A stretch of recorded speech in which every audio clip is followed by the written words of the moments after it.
जुगाड़ू चटपटे मोमोज वाली। अरे यार, फिर से मेरी चप्पल टूट गई। सुमन रुकती है और अपनी चप्पल को उठाकर उसके आगे वाले हिस्से को वापस उसके अंदर जोड़कर पहन लेती है। हाँ, अब ठीक है। छोटे मोटे जुगाड़ करके ही कई बार जीवन में आगे बढ़ना पड़ता है। चलो चलते हैं। अब सुमन बाजार में जाती है और वहां जाकर वो सब्जी वाले से पत्ता गोभी खरीदती है। भैया, ये पत्ता गोभी कितने की है?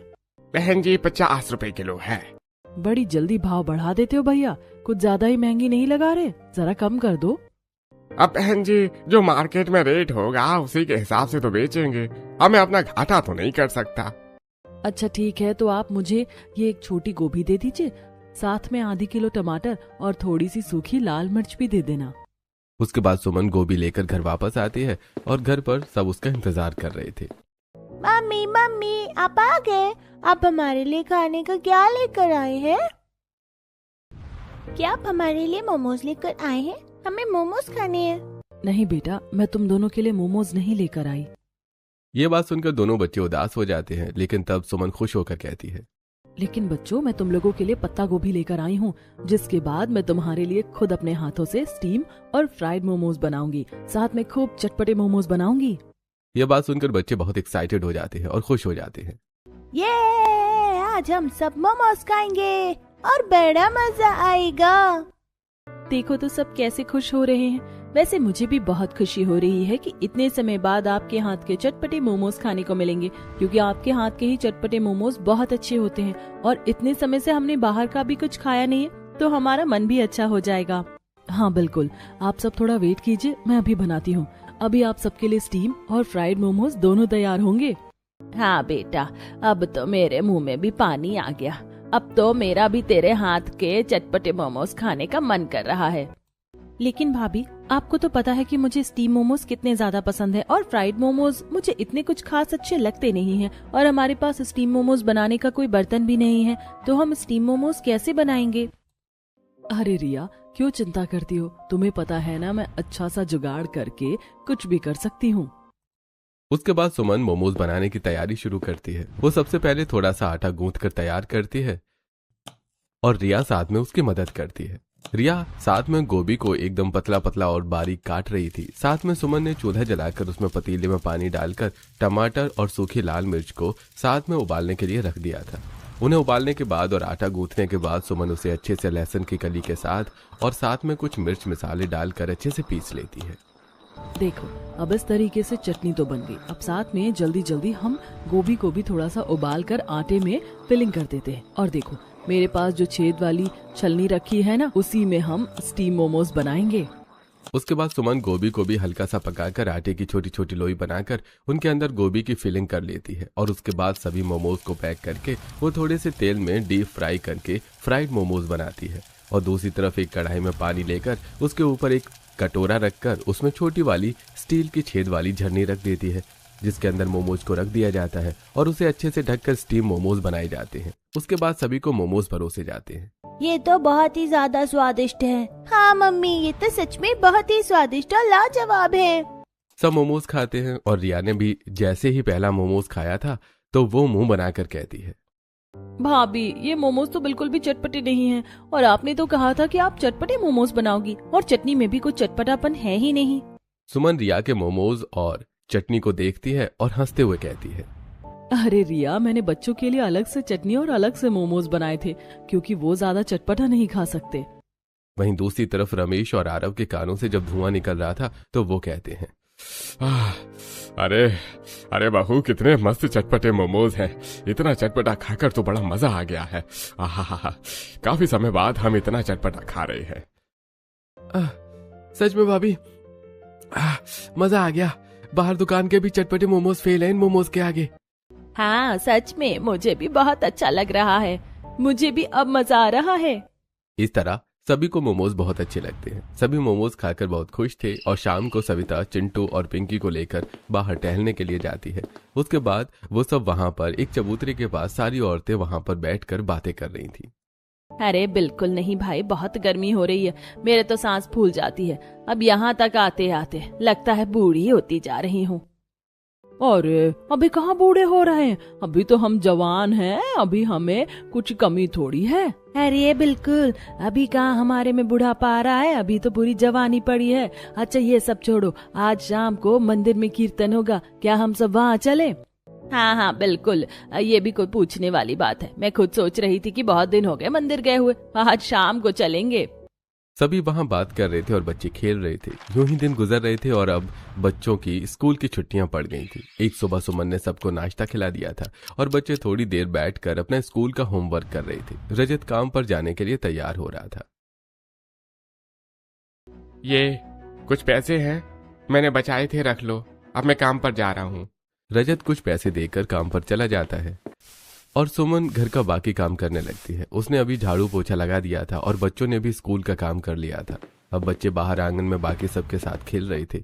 सुमन 2 मिनट काम करके बस आराम करने के लिए बैठी थी कि तभी पिंकी रोते हुए अंदर आती है। मम्मी मम्मी जल्दी चलो, चिंटू को पता नहीं क्या हो गया, वो उठ नहीं रहा। क्या हुआ बेटा, ऐसा क्यों बोल रही है? जल्दी चलो, हमें बताओ चिंटू कहाँ पर है। सब जल्दी से दौड़कर बाहर आंगन में आते हैं और देखते हैं कि चिंटू बेहोश था। रिया जल्दी से पानी लेकर आती है और वो चिंटू के ऊपर डालकर उसे होश में लाने की कोशिश करती है। चिंटू जल्दी उठो, क्या हुआ? मेरे बच्चे को क्या हो गया, इसे होश क्यों नहीं आ रहा? तभी पड़ोसन शीला परेशान होकर कहती है, हमें जल्दी से चिंटू को अस्पताल में लेकर जाना चाहिए। सब लोग जल्दी से उसे उठाकर पास के सरकारी अस्पताल में लेकर जाते हैं। आरव और रजत भी वहां पर आ गए थे। वहां से एक नर्स बाहर आती है। नर्स, हमारे बेटे को क्या हुआ है? अरे अभी मुझे नहीं पता, अभी डॉक्टर नहीं आए। फिलहाल हमने बच्चे को जरूरी दवा दे दी है, वो होश में आ गया है। चिंटू होश में आ जाता है और सब उसे देखकर काफी परेशान थे क्योंकि वो होश में तो आ गया था लेकिन वो अपने पैरों को मूव नहीं कर पा रहा था। मम्मी मेरे पैरों में बहुत दर्द हो रहा है, मेरे पैर हिल नहीं रहे। ये बात सुनकर सभी घर वाले और ज्यादा परेशान हो जाते हैं। कोई बात नहीं बेटा, थोड़ी सी प्रॉब्लम है, जल्दी ही ठीक हो जाएगा, तुम्हें परेशान होने की जरूरत नहीं है। सब चिंटू को समझाने की कोशिश करते हैं और काफी देर तक वो सब डॉक्टर के आने का इंतजार करते हैं लेकिन डॉक्टर नहीं आते। और जब रात को आते हैं तो नर्स, अब तो डॉक्टर आ गए, तो वो हमारे बेटे को क्यों नहीं देख रहे हैं? अरे क्या आप भी सुबह से चिक कर रहे हैं? हमने कहा तो कि अभी न्यूरोलॉजी वाले डॉक्टर नहीं आए हैं, वो अभी बाहर गए हुए हैं, अभी हम कुछ नहीं कर सकते। ऐसा कहकर नर्स वहां से चली जाती है और पूरा दिन कोई रिस्पॉन्स न मिलने पर सब चिंटू को वापस ले आते हैं। सरकारी अस्पतालों का तो यही हाल होता है, हमें तो समझ नहीं आ रहा हमारे बेटे के साथ अचानक से ऐसा कैसे हो गया। मुझे तो लगता है कि हमें कल प्राइवेट डॉक्टर के पास इसे लेकर जाना चाहिए। हालांकि इलाज महंगा होगा लेकिन कम से कम इलाज तो हो जाएगा। यहाँ पर तो हमें डॉक्टर ही नहीं मिल रहे हैं, कहीं ऐसा ना हो कि देरी होने की वजह से कोई बहुत बड़ी दिक्कत हो जाए। इस तरह सब प्राइवेट अस्पताल ले जाने का फैसला करते हैं। अगले दिन सुमन जितनी भी सेविंग्स की थी उसने वो सारे पैसे निकाल लेती है और आरव भी कुछ पैसे ले लेता है। अगले दिन सुबह सब जल्दी उठकर चिंटू को अस्पताल लेकर जाते हैं और वहां पर जब डॉक्टर से इलाज और टेस्ट करवाए जाते हैं तो देखिए, आपके बच्चे में कुछ न्यूट्रिशंस की कमी थी और इसी वजह से उसकी नसें कमजोर हैं और वही दब गई हैं। ज्यादा परेशानी वाली बात नहीं है, बस थोड़ा लंबा ट्रीटमेंट चलेगा और इसकी फिजियोथेरेपी और मसाज वगैरह होगी ताकि आगे जाकर कोई परेशानी ना हो। बाकी ये ठीक हो जाएगा। भगवान का लाख लाख शुक्र है कि सब ठीक हो जाएगा, वरना हम तो बहुत डर गए थे। हाँ, बस ये है कि ये ट्रीटमेंट काफी लंबा चलेगा। 1 साल का ट्रीटमेंट चल सकता है, इसके बाद इसकी फिजियोथेरेपी और बाकी सब चीजों में भी काफी खर्चा आएगा। हाँ, अगर भगवान ने चाहा तो शायद 8 महीने या उससे पहले भी सब ठीक हो सकता है, पर मैक्सिमम टाइम 1 साल तक लग सकता है। ठीक है डॉक्टर, आप जैसा कहेंगे हम वैसा करने के लिए तैयार हैं। घर वाले वापस घर आ जाते हैं और चिंटू को एक चारपाई पर लेटा दिया जाता है। तब पिंकी परेशान होकर अपनी मम्मी से पूछती है, मम्मी क्या चिंटू ठीक हो जाएगा? हाँ बेटा, चिंटू को अभी कुछ समय रेस्ट करना होगा लेकिन उसके बाद ये बिल्कुल ठीक हो जाएगा। अभी तुम चिंटू के पास जाकर बैठ जाओ, हम कुछ बात कर रहे हैं। पिंकी अंदर चिंटू के पास जाकर बैठ जाती है और बाकी सब परिवार के मेंबर इसी चीज के बारे में डिस्कस करते हैं। मेरे पास अच्छा है कि कुछ सेविंग्स थी, वरना तो हमें बहुत परेशानी हो जाती। लेकिन हर रोज का खर्चा बहुत ज्यादा है, पता नहीं सब कैसे होगा। कहीं ना कहीं तो पैसे उधार लेने होंगे। लगता है भैया हमें मेहनत करनी होगी और डबल शिफ्ट करके ही कुछ करना होगा। हो सके तो मैं भी कहीं पर काम ढूंढ लूंगी, क्योंकि अगर हम सब मिलकर काम करेंगे तो ही कुछ हो पाएगा। भले ही मैं बूढ़ा हो गया हूँ लेकिन अभी भी इन बूढ़ी हड्डियों में ताकत है। मैं भी कहीं ना कहीं हो सके तो काम कर लूंगा। पूरे परिवार का इतना सपोर्ट देखकर तो सुमन की आंखों में आंसू आ जाते हैं और सुमन नम आंखों से कहती है, कोई बात नहीं, अगर ऐसा है तो मैं भी कहीं ना कहीं पर काम करके देखूंगी। और पापा जी, आपको परेशान होने की जरूरत नहीं है। इतनी गर्मी है और आपकी तबीयत भी ठीक नहीं है, तो आप रहने दीजिए। अरे बेटा, इस मुश्किल की घड़ी में मैं तुम सबको अकेला कैसे छोड़ सकता हूँ? आप हमें मुश्किल की घड़ी में अकेला कहाँ छोड़ रहे हैं? आप बस बच्चों का ध्यान रखना और आप हम सबकी हिम्मत है। आज पूरा परिवार परेशान था और आज सुमन ने खाने में सबके लिए सिर्फ दाल चावल बनाया था। वो भी बहुत ज्यादा परेशान थी और खाना बनाते हुए सबकी आंखों से आंसू तरबतर होकर बह रहे थे। हे भगवान, बस मेरा बच्चा फिर से ठीक हो जाए। सभी को बहुत चिंता हो रही थी, लेकिन अगले दिन से अस्पताल में चिंटू का ट्रीटमेंट शुरू करवाया जाता है। इस तरह समय गुजर रहा था। सुमन हर रोज मंदिर जाकर प्रार्थना करती थी। वो मंदिर में जाकर पूजा करती है और उसके बाद दोनों हाथ जोड़कर भगवान से प्रार्थना करती हैं। हे भगवान, अब चिंटू का इलाज चल रहा है, बस मेरा बेटा ठीक हो जाए, मुझे और कुछ नहीं चाहिए। ऐसी मुश्किल की घड़ी में हमें सामर्थ्य देने की कृपा करें और ऐसे ही अपनी कृपा बनाए रखें। प्रार्थना करने के बाद सुमन मंदिर से घर वापस जा रही थी और उसे रास्ते में नेहा मिलती है। अरे नेहा, जरा सुनो, तुमने क्या मेरे लिए काम की बात की? मुझे काम की बहुत जरूरत है। अरे हाँ, मैंने बात की थी, लेकिन अभी कहीं पर बात नहीं बन रही। अगर कहीं बात बनेगी तो मैं तुम्हें बता दूंगी। अभी किसी को भी काम वाली की जरूरत नहीं है। अच्छा ठीक है, अगर कहीं काम हो तो मुझे बता देना। उसके बाद सुमन घर वापस आ जाती है। रजत वहाँ पर बड़ा परेशान होकर बैठा था। क्या बात है, आप इतने परेशान क्यों हैं? हमारी सेविंग्स बिल्कुल खत्म होने वाली हैं और मैंने कर्ज पर पैसे लेने के लिए बोला है, लेकिन हर कोई 2% ब्याज पर पैसे देने को कह रहा है। अभी हमें कुछ पैसों की जरूरत है। हम इतना ब्याज कहाँ से दे पाएंगे? समझ नहीं आ रहा क्या करूं। कोई बात नहीं, कहीं ना कहीं से रास्ता जरूर निकलेगा। मैं अभी कहीं ना कहीं काम करने के बारे में सोच ही रही हूँ। इस तरह यूं ही दिन गुजर रहे थे और एक दिन सुमन चिंटू को चारपाई पर बैठाकर दलिया खिला रही थी और चिंटू बहुत उदास था। क्या बात है बेटा? मम्मी, अब क्या मैं कभी चल नहीं पाऊंगा? मैं इतने दिनों से चारपाई पर लेटा हूँ और मेरे पैर काम नहीं कर रहे हैं। नहीं बेटा, तुम जल्दी ही ठीक हो जाओगे। तुम्हारा इलाज चल रहा है ना? डॉक्टर ने कहा है कि बस तुम्हें कुछ दिन आराम करने की जरूरत है, उसके बाद तुम फिर से पहले की तरह भागने दौड़ने लगोगे। इस तरह अब सुमन बहुत ज्यादा परेशान रहती थी और उसे कहीं पर काम भी नहीं मिल रहा था। एक शाम जब रिया और सुमन बाजार जा रहे थे। अरे भाभी, हम केमिस्ट की दुकान से चिंटू के लिए मसाज वाली क्रीम तो लेना ही भूल गए। अब वापस जाना होगा। दोनों वापस जाते हैं और केमिस्ट दुकान पर जाकर, भैया वो मालिश वाली क्रीम रह गई थी, वो भी दे दीजिए। लीजिए, ये 300 रुपए की है।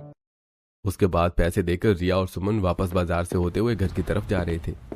बहुत महंगी दवाई आ रही है और हमें कहीं काम भी नहीं मिल रहा। दोनों भैया भी पैसों का इंतजाम करने के लिए बहुत ज्यादा परेशान हैं। काश हमारे पास भी पैसे होते तो हम कुछ कर पाते। ये सब सोचते हुए सुमन की नजर एक मोमोज वाली और एक गोलगप्पे वाले ठेले पर जाती है, जहाँ पर बहुत ज्यादा भीड़ लगी हुई थी और ग्राहक सब मजे से खा रहे थे। मेरे पास एक आइडिया है, अगर हमें काम नहीं मिल रहा तो क्या हुआ, हम खुद का काम कर सकते हैं। सुमन घर वापस आती है और अपने इस आइडिया के बारे में वो रिया और सविता को बताती है। आप सही कह रही हो भाभी, देखा जाए तो आजकल खाने के बिजनेस में बहुत पैसे हैं और इस समय हमें पैसों की सख्त जरूरत है। हाँ, देखा जाए तो इसमें पैसे तो बहुत है, लेकिन बेटा किसी भी बिजनेस को चलाने के लिए हमें उसके अंदर पहले पूंजी तो लगानी ही होती है और हमारे पास तो पहले से ही पैसे नहीं है। कोई बात नहीं मम्मी जी, पैसे लगाने होते हैं, लेकिन मैं बहुत कम पैसों में जुगाड़ करके ही मोमोज बनाकर बेचूंगी, क्योंकि मैं किसी के यहाँ काम भी करूंगी तो वो भी वही 5-6 हजार का ही काम होगा और दवाई ही इतनी महंगी आ रही है। जिस तरह मैं घर पर मोमोज बनाती हूँ ऐसे बनाऊंगी, बस मुझे एक ठेला चाहिए। शाम को जब रजत घर वापस आता है तब सुमन इस बारे में रजत से बात करती है। तुम ठेले की चिंता मत करो, ठेला तो मैं इंतजाम करवा दूंगा। मेरा एक दोस्त है, वो मुझे मना नहीं करेगा, कुछ समय के लिए ठेला दे देगा। उसके बाद रजत अपने एक दोस्त के पास जाता है और उससे इस बारे में बात करता है। भाई समझ ले, इस समय बहुत जरूरत है, तू मुझे थोड़े टाइम के लिए ठेला दे दे, मैं थोड़े समय बाद तुझे पैसे दे दूंगा। अरे अगर पैसे नहीं मिलेंगे तो भी कोई परेशानी नहीं है, वैसे भी एक समय पर तूने मेरी बहुत मदद की थी। लेकिन अभी तूने पैसे देकर भी मेरी मदद की है, तो इसके पैसे तो मैं तुझे जरूर दूंगा। अरे तुझे ना तो मेरे पैसे लौटाने की जल्दी है और ना ही ठेले के पैसे देने की कोई जल्दी है, जब होंगे तब दे देना। अभी तो अपनी मर्जी से ठेला पसंद करके चला जा। मुझे लकड़ी के ठेले के ऊपर एक लोहे की परत भी चाहिए, मेरी पत्नी को ऐसा ठेला चाहिए, क्या ऐसा ठेला मिल जाएगा? हाँ हाँ मेरे दोस्त, बिल्कुल मिल जाएगा, मरम्मत करवा के तुम्हारे पास शाम तक भिजवा दूंगा। उसके बाद रजत वहां से चला जाता है। पवन अपने एक कारीगर को लकड़ी के ठेले के ऊपर लोहे की परत लगाने के लिए कह देता है। ठेला तैयार होने के बाद शाम को उनके घर पहुंच जाता है। मुझे एक बात समझ नहीं आई बहू, कि इस पर लोहे की परत क्यों है? क्योंकि पापा जी, गैस सिलेंडर तो बहुत महंगा मिल रहा है और हमारे पास इतने पैसे भी नहीं हैं। मैं इसके ऊपर ईंट का चूल्हा लगाकर और अपनी स्टील वाली छेद वाली झल्ली से जुगाड़ करके ही मोमोज बेचना शुरू करूंगी, क्योंकि जुगाड़ के अलावा हमारे पास पैसे लगाने के लिए नहीं है। इस तरह सुमन सारी तैयारी करती है। वो अपने ठेले पर ईंट की टेम्परेरी जुगाड़ से चूल्हा बना लेती है। शाम को सुमन बाजार से गोभी, सोयाबीन, टमाटर, लाल मिर्च और बाकी जरूरत का सामान लेकर आ गई थी। अगले दिन सुबह सुमन काम पर निकल जाती है। चलो मैं भी तुम्हारे साथ चलती हूँ। मम्मी जी बाहर बहुत गर्मी है, आप घर पर आराम कीजिए। मुझे तो एक जगह काम मिला है भाभी, इसीलिए मैं आपके साथ नहीं जा सकती। अगर हम अलग काम करेंगे तो हमें फायदा होगा। वो जुगाड़ से ही अपने चटपटे मोमोज बना रही थी। उसने जुगाड़ से चूल्हा बनाया था और जुगाड़ से लकड़ी के ऊपर लोहे की टीन फिक्स करवाई थी, ताकि आराम से लोहे पर उसका काम हो सके और वो आग न पकड़े। साथ में वो जुगाड़ करके ही स्टीम मोमोज बना रही थी। उसने प्राइस बहुत कम रखा था। जहां 20 के 4 मोमोज मिल रहे थे, तो वो शुरुआत में 10 रुपए के 3 मोमोज दे रही थी। 10 के 3 मोमोज, 10 के 3 मोमोज, चटपटे मोमोज, सोयाबीन और वेज मोमोज, सिर्फ 10 के 3 चटपटे मोमोज। इस तरह सुमन मोमोज बेचती है और नए मोमोज और सस्ते मोमोज ट्राई करने के लिए वहां पर ग्राहक आ जाते हैं। कुछ ग्राहक जब सुमन के मोमोज जाकर खाते हैं तो उन्हें बहुत स्वादिष्ट लगते हैं। अरे भाई, ये मोमोज तो सच में बहुत ही स्वादिष्ट है और काफी अच्छे भी है, और आपके मोमोज बहुत ही ज्यादा चटपटे हैं। वही इतने चटपटे मोमोज खाकर मजा आ गया। जी शुक्रिया, मेरे पास आटे और मैदे दोनों के मोमोज हैं। तब वहां पर दूसरा ग्राहक आता है। भाई, क्या आपके पास पनीर मोमोज हैं? भैया आज तो पनीर मोमोज नहीं है, लेकिन मेरे पास सोयाबीन और वेज मोमोज हैं और आटे और मैदे दोनों के हैं। हाँ नहीं, मुझे तो पनीर मोमोज ही खाने हैं। इस तरह पहले दिन सुमन के पास कुछ ग्राहक आते हैं तो कुछ वापस लौट जाते हैं। अगले दिन सुमन ठेला लेकर फिर से बाजार में चल जाती है, लेकिन अचानक से बारिश होने लगती है। लेकिन उसने तो बारिश से बचने के लिए कोई जुगाड़ किया ही नहीं था, तो सारा पानी उसके सामान में चला जाता है। अरे नहीं, आज की मेरी सारी मेहनत खराब हो गई। अब मैं क्या करूं? अब सुमन को घर वापस आना पड़ता है, क्योंकि उसका सारा सामान खराब हो गया था और वो बहुत उदास हो गई थी। कोई बात नहीं बेटा, इस तरह निराश होने की जरूरत नहीं है। बिजनेस में तो थोड़ा बहुत घाटा होता ही है। हाँ, अभी तो ये शुरुआत है, अभी तो बहुत कुछ मुसीबतें आएंगी, लेकिन हमें सबका डटकर सामना करना होगा। इस तरह सुमन को बहुत परेशानी का सामना करना पड़ता था। किसी दिन बारिश नहीं आती थी तो किसी दिन उसे बहुत ज्यादा गर्मी लगती थी। अरे बहन जी, मेरे गोभी के मोमोज पैक कर दीजिए। सुमन गर्मी में साड़ी के पल्लू से पसीना पोंछते हुए सब काम कर रही थी। गर्मी में उसकी हालत खराब हो रही थी, लेकिन अब उसे थोड़ा बहुत मुनाफा होने लगा था। अब उसके पास और ग्राहक आने लगे थे। अब सुमन बारिश से बचने के लिए अपने ठेले के ऊपर नीली पन्नी भी लगा देती है। शाम को हल्की हल्की बारिश आ रही थी, लेकिन उसने पहले ही इंतजाम कर लिया था। चलो शुक्र है आज तो पन्नी लगी हुई है, मेरा खाना खराब नहीं होगा और आज मुझे काफी मुनाफा भी हुआ है। शाम को सुमन बारिश में घर वापस आ रही थी, लेकिन गड्ढे में उसके ठेले का पहिया फंस जाता है और कुछ सामान नीचे गिर जाता है। सुमन बहुत ज्यादा इरिटेट होकर कहती है, अरे यार, क्या फिर से बार बार सामान गिर जाता है? मैं तो सच में परेशान हो गई हूँ। इस तरह सुमन भी मेहनत कर रही थी और पूरा परिवार पैसे जोड़ जोड़ कर चिंटू का इलाज करवा रहा था। रिया भी एक कपड़े की दुकान पर काम कर रही थी। उसके बाद चिंटू को डॉक्टर के पास ले जाया जाता है। 1 महीने फिजियोथेरेपी से बहुत आराम मिला है, लगता है जल्दी ही इम्प्रूवमेंट हो जाएगी। शुक्रिया डॉक्टर साहब।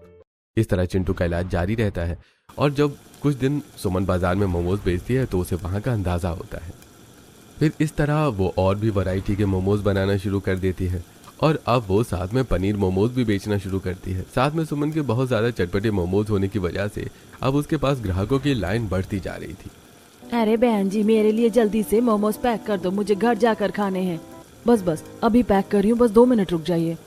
इस तरह सुमन के पास ग्राहकों की भीड़ जमा होने लगी थी और अब उसके चटपटे मोमोज सबको बहुत पसंद आ रहे थे। वहीं पास में एक टिक्की बेचने वाली थी जिसे सुमन की दोस्ती होने लगी। तुमने तो सच में बहुत ही स्वादिष्ट चटपटे मोमोज बनाए हैं। जुगाड़ से जब तुम इतने अच्छे मोमोज बना रही हो तो बिना जुगाड़ के कितने अच्छे बनाओगी। तुम्हारी टिक्की भी बहुत स्वादिष्ट है, खाकर मजा आ गया। दोनों रेस्ट करते हुए खाना खाकर बातें करती हैं। सुमन शाम को काम करके घर वापस आती है तो चिंटू उदास होकर खिड़की पर बाहर बच्चों को खेलते हुए देख रहा था। उसे उदास देखकर सुमन कहती है, देखो बेटा, मैं तुम्हारे लिए मैंगो लेकर आई हूँ, चलो साथ में खाएंगे और उसके बाद एक्सरसाइज करेंगे, ठीक है? ठीक है मम्मी। चिंटू अभी उदास ही रहता था, लेकिन सब उसका ध्यान दूसरी तरफ लाने की कोशिश करते थे ताकि उसे बुरा न लगे। इस तरह दिन गुजरते हैं और एक दिन सुमन और पायल दोनों बाजार में सामान लेने जाती हैं। एक तरफ पायल सस्ता सामान खरीद रही थी और वहीं दूसरी तरफ सुमन अच्छा सामान खरीद रही थी। अरे तुम तो वैसा ही महंगा सामान खरीद रही हो जैसा हम घर का इस्तेमाल करते हैं। हाँ, और तुम इतना सस्ता सामान क्यों खरीद रही हो? अरे तो हमें क्या करना है? हमें कौन सा घर के लिए इस्तेमाल करना है? हमें तो ग्राहकों के लिए इस्तेमाल करना है। अब अगर इतना महंगा सामान खरीदेंगे तो बचाएंगे क्या? तुम भी यही सस्ता डालडा और रिफाइंड तेल यूज कर लो, किसी को कुछ पता नहीं चलेगा। हाँ, लेकिन फिर भी इससे स्वास्थ्य तो खराब होता ही है। अभी तो सुमन पायल की बात नहीं मानती। सुमन ने जुगाड़ से मोमोज बेचना शुरू किया, साथ में वो अच्छा सामान इस्तेमाल करती थी और हालांकि अब उसे थोड़ा बहुत मुनाफा भी हो रहा था और वो घर आकर पैसे रजत को देती है। आज तो मुझे पूरे 4,000 का मुनाफा हुआ है। कुछ लोगों ने बड़ा ऑर्डर दे दिया था जिसकी वजह से इतना मुनाफा हो गया। तूने बिल्कुल सही कहा था बेटा कि अगर दूसरे के यहाँ काम करती तो वही पूरे महीने के 5 या 6,000 मुश्किल से कमा पाती, लेकिन एक पूरे दिन में 2 जगह ठेला लगाने पर ज्यादा मुनाफा हो रहा है। हाँ मम्मी जी, सबको मेरे हाथ के चटपटे मोमोज बहुत अच्छे लग रहे हैं। चलो अच्छी बात है। अगर तुम कहो तो इन पैसों की मदद से तुम अपने लिए गैस सिलेंडर ला सकती हो। चूल्हे पर तो तुम बहुत परेशान हो जाती हो और स्टीम करने के लिए भी तुम स्टीमर ला सकती हो। तुम्हें जुगाड़ करके चटपटे मोमोज बनाने पड़ते हैं। कोई बात नहीं जी, अभी हमारे चिंटू का इलाज करवाना बहुत जरूरी है। अगर अभी जुगाड़ करके ही काम चल रहा है तो क्या जरूरत है? जब चिंटू ठीक हो जाएगा तब हम उसके बाद देख लेंगे।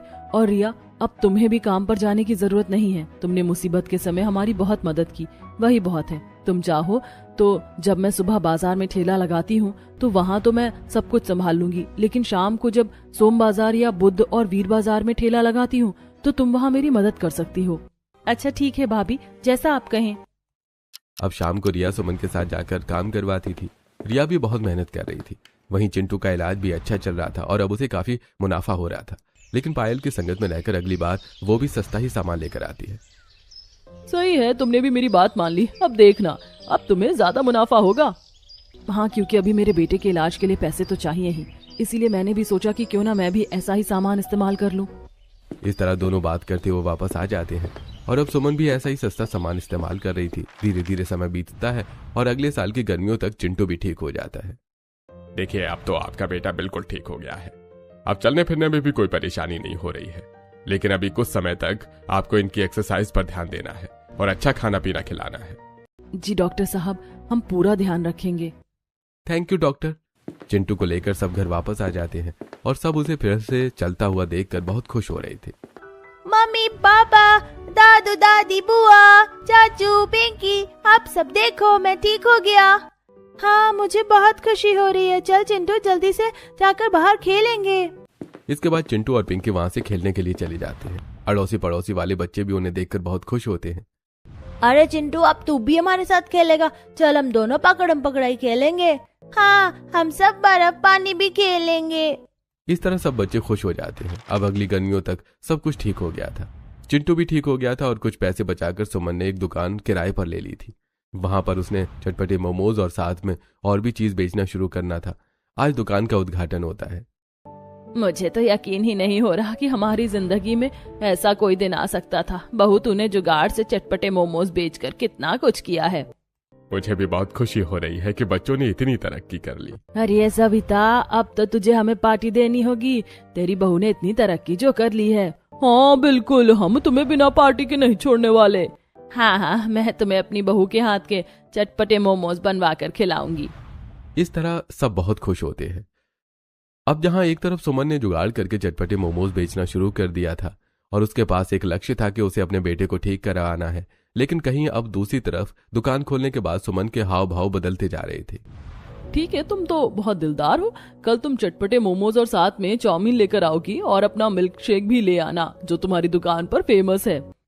हाँ बिल्कुल, चिंता मत करो, मैं सब कर लूंगी। अभी मैं चलती हूँ। इतना कहकर सुमन घर आती है, लेकिन रजत वहां पर गुस्से में आग बबूला होकर खड़ा था। मैंने सुना है तुमने साफ सफाई करने वाले राजू को निकाल दिया है, क्यों? अरे बेवजह उसे तनख्वाह देकर क्या करवाना है, किसी काम का तो है नहीं। जब प्रीति वहाँ पर काम कर रही है तो वही सब कुछ कर लेगी ना।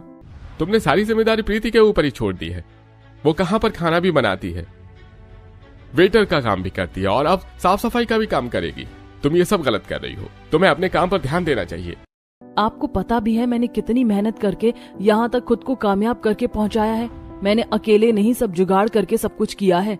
इतनी मुश्किल से सब ठीक हुआ है तो क्या मैं थोड़ा बहुत ऐशो आराम भी नहीं कर सकती?